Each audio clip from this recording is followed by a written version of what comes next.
So hi guys, welcome, and I just want to introduce you to everyone who's not met you before. So these are two other of our 5 judges from Digital Online 2020. So we've got David Daly from the UK. Hi David, and we've got Mohammed Hi. Abdullah from the UAE who is joining us as well. And so we just wanted to catch up with you guys and see how everything was going. And uh, David, the last time you were with us, you actually came to Dubai and we did a movie screening of your documentary of Shark and Man. Yeah, You came out, it was in November 2016. So yeah, that's right. it's been a while. 4 years ago. Yep. Yeah. So, what has been happening in 4 years since we've seen you? What are all the projects that you've been up to? And you're an award-winning filmmaker, and yeah, you've got your underwater cinematography. You're a digital colorist, and you're traveling a lot. Tell us what you've been up to. Well, it's been with the screening that we did in 2016. That was just after the film had been released, that it got distribution. So that's been kind of going on. That's been out there for. No, it went out 2017. Sorry, so that's been out there 3 years. Yeah. So since then, there's been quite a lot of projects, and it's a mixture. It's about a 50-50 mix between shooting, directing, kind of doing everything, and doing colorist work for. I do quite a lot of work on commercials now, so that could be for brands like Nasty Gal here in the UK. I did a commercial that aired during every episode of Love Island, every single episode. Wow. So it was interesting. Like, when you get excited the first couple of days when it's on TV, oh, there it is on TV, and then afterwards you don't even look at the TV when it's on that much. For LG, I'm working on a project at the moment, doing some colorist work for them. Done quite a bit of colorist work for a headphones company called Jabra as well. But the underwater stuff, I did some promotional work on some promotional pieces out in Egypt, which I love doing because the Southern Red Sea is one of my favourite dive sites on the planet. I absolutely love it. So I was out there for a while. I've done anything from filming down in Plymouth this year, down for a project for Natural England about seagrass meadows. So I had to do a little short documentary for them. And then was straight up to Scotland immediately afterwards to do about salmon farming. That was a 360-degree virtual kind of, the headsets, the VR experience. That was to shoot one of those. Probably the biggest thing I've done, the thing that was a real highlight of my life, not just the last few years, but was shot a commercial for Panasonic out in Australia for the Panasonic EVA1 camera. Because what they didn't realise is they released a camera that provided a solution to a problem that they didn't even know existed. So it was, with underwater cinematographers like myself, the option, the choice that you have for cameras, it's either kind of going down the DSLR route, the prosumer route, and then you've got the Reds and the Arris and the Phantoms and things like that. They're super expensive. So there's no real middle ground for a cinema camera underwater where you could kind of compete with the Reds and the Arris of this world. And then they released the camera and didn't realise that it was absolutely perfect for underwater. So we discussed going to shoot some underwater content and ended up in Australia for a month, just as Cyclone Oma hit as well. So that was exciting. So I released that 4 weeks ago now, I think. Panasonic put that out. And then on Friday, I'm releasing another piece that I've done from that as well. So that's going to be going up on the YouTube channel. So very sharky stuff. But it's been very, very, very busy. There's always kind of projects coming. I'm even busy now during lockdown. Yeah. Everything from music videos to documentary to commercials to short films to features as well, and just everything in between. So when lockdown's over, we're going into production on a couple more things as well. Dramas based on kind of gritty northern dramas that I've been brought into work on as well. So it's good, real good variety. Yeah, so it's busy. definitely not boring. You're changing a lot of different formats. Well, different topics. It's great. Yeah. That's what's Yeah. nice about it. Is I'm not stuck doing one thing. In an ideal world, I'd be working with sharks every day. Yeah. That would be the perfect world, but Underwater. unfortunately, the perfect world doesn't exist. So I'm very Yeah. unfortunate in it. Everything that comes through my desk is stuff that I enjoy working on. So it's good to be busy, and there's upcoming projects as well, which I should be doing now. Yeah. Which unfortunately, obviously, this has put paid to that, but hopefully they'll get brought up again towards the back end of the year or early next year. So that's all underwater stuff as well. So fingers crossed on that. Oh, yeah, we'll keep them crossed for you as well, definitely. And hopefully getting back out to Dubai as well. Yeah, so hopefully we'll see you when the boat show's next on. So we'll see what the updates are for the new dates, if it is actually in November. But yeah, no, we'll definitely catch up when you come out here. Take you diving. Looking forward to it. Oh, that would be brilliant. I would love that. Yeah. And is this your third year as a digital online judge now? Three years, I think? Second. You've been second year.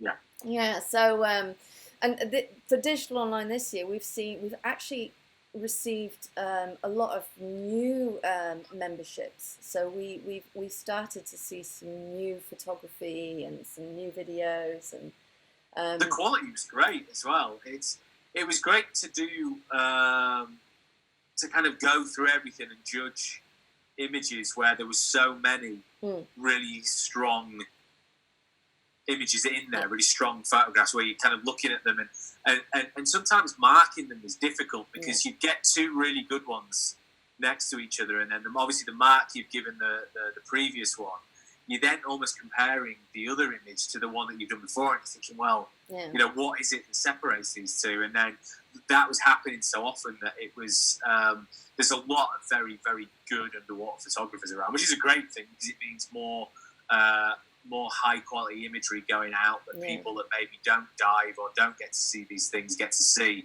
and maybe they start it inspires them to actually want to get underwater and see them for themselves, even take up photography or underwater videography as well.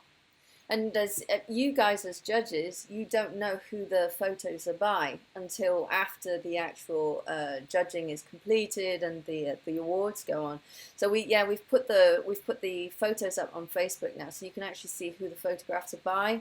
And they don't just I mean, they've entered 4 photos, some of them, if they've entered into each category of the DSLR, a mirrorless camera, or the compact cameras. So they've actually entered a lot of photos, so you can actually see the photos by the same photographers. And it's different when you don't know who it is. You're like, oh, I wonder who this photographer is, because you've got it. It's true. It's nice just judging an image on the strength of, of the it's image better. itself. Yeah, definitely.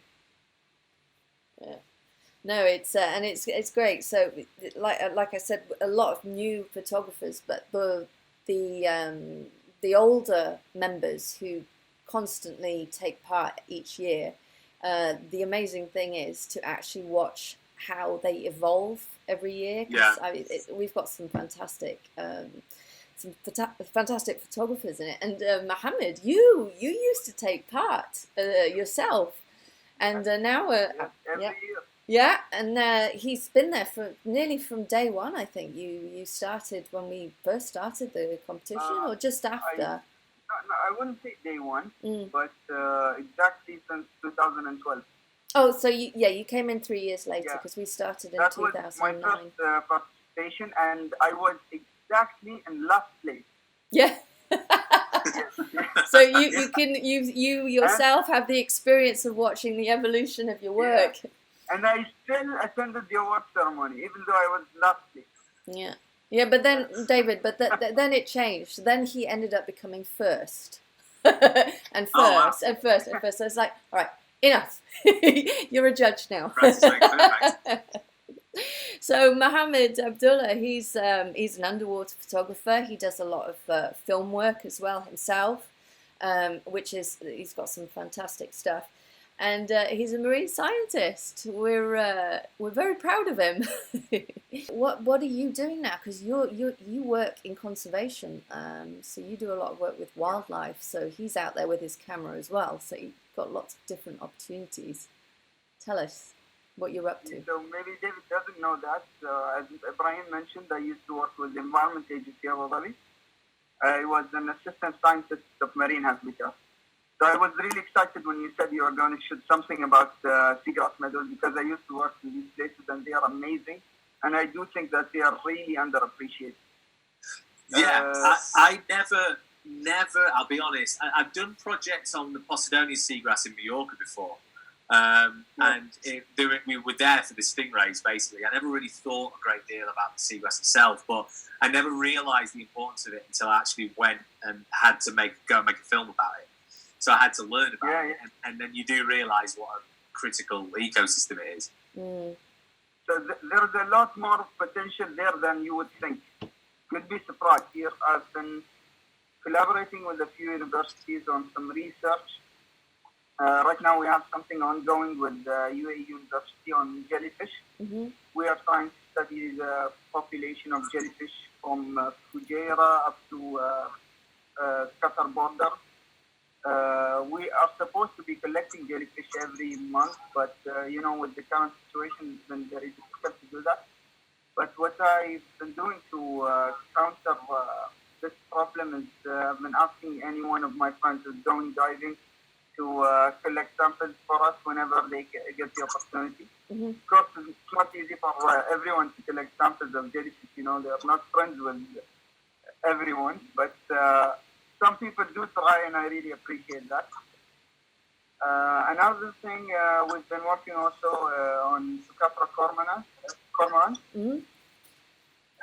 We studied the population in Abu Dhabi recently in mid-2019. Actually, at the end of 2019. We collected lots of DNA samples from over 35 birds. And we've GPS tagged a few birds as well. And the team also got the opportunity to go and study the Bahrain of population. Unfortunately, I was not able to go with them. But they kind of made it maybe 2 weeks before the pandemic. So they were very lucky to catch up before, airlines closed and everything. Yeah.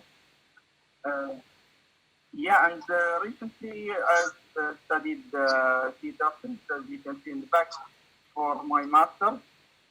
I graduated with a nice study that I'm trying to publish with Exeter University. Mm-hmm. And trying to look for opportunities to continue my PhD. And hopefully that goes well. I'm not sure what the topic might be. Could be turtles, could be seagrass, could be jellyfish. I'm not sure. I'm kind of open for everything marine related. You have a choice. Yeah. Excellent. That's so good. So and about the competition, it's been, as David said, really, really difficult. For me, it's the first year, so I don't know if this year is special or anything, but it's been really difficult to judge the competition. Almost all of the images were great. Yeah. The videos as well. It was really tricky to judge and choose the best ones between them. Another thing is the thing you mentioned about the hidden names in the competition. So I cannot tell whose picture is this. So in many pictures, my first reaction was, "Who are you? Who is this guy who shot this image?" It was really exciting to judge. Yeah. No, I'm glad you enjoyed it, because you can continue doing that every year. And we need you. Yeah. I'm here for you. Don't worry. Great. Awesome. I know that's really good. So have you got anything coming up next, now that things are slowly starting to open up here in the UAE? Well, to be honest, nothing photography-wise planned, but lots of things research-wise. Actually, we do have something for photography, but I'm unfortunately not able to discuss it Top secret. With my old friends. You know who my old friends are. They've been asking for images of the fish population in the UAE. So I'm kind of requested to provide an image for every fish we have here in the UAE, which is, not possible. But I'm gonna try. It's well, it's a challenge, definitely, but there's a lot of good reason. fish. Yeah. We are always looking for reasons to dive, Yeah. This is a Yeah. very good reason that will stay with me for a long time. I actually had a sneaky dive, not last weekend, the weekend before, when they opened some of the dive centres up in Fujairah, and it's amazing how many filefish have appeared. It's full of filefish. So I never used to see them, or maybe I never noticed them because there were never that many. But now it's just full of filefish everywhere. It's amazing. I think that's going to be one thing that comes out of this with the lack of diving for 2-3 months. That dive sites that maybe have been overdived a little bit, that they're going to, when the first people get to go back, they're going to be seeing things that maybe they wouldn't normally have seen. I know when they used to say out in Egypt, if there was political unrest and they stopped flying from the UK, or flights stopped going, and they weren't getting as much tourism, or they had to close some of the dive sites down temporarily, that's when they opened again, you'd see all the big stuff, all the stuff that you wouldn't ordinarily see. The diving was just superb, and then it kind of plateaus and goes back to normal again, and then you've got to wait until people stop going again. And it's always, I think it's always the thing where if there's any kind of political unrest or anything in an area, which is great to dive, and people stop going, I'm always on the lookout for places like that, because then when they reopen again, you think, okay, you want to be the first one in there because you've no idea what you can see. And maybe it's a look back into what it used to be like 60, 70, 80 years ago, which I think we'd all probably like to get back to having dive sites that were like they were that long ago. Yeah. No, it's definitely doing it some good. Sorry, Mohammed? From the few people that are going diving now, we are already hearing that there are changes happening because the ecosystem is getting a chance to recover. So hopefully we'll see something good once we are fully back in the water. Definitely. No, definitely. So, guys, thank you so much for coming on and having a chat with us. It's been really great. It's nice to hear your news and see that you're both well. Thank you for having me. Yeah, and we will we'll definitely catch up on the next event, David, when you next come to Dubai, if it happens. And so good luck for all the upcoming projects, and we'll see you soon. Thank you. Yeah, it's nice to speak to you again. Nice to see you again. So fingers crossed for November for the boat show. Yeah, definitely. Hopefully. And nice to meet you, Mohammed, as well. Yeah. Nice to meet you, David. Nice speaking with you, Mohammed. Speak to you soon. Thanks.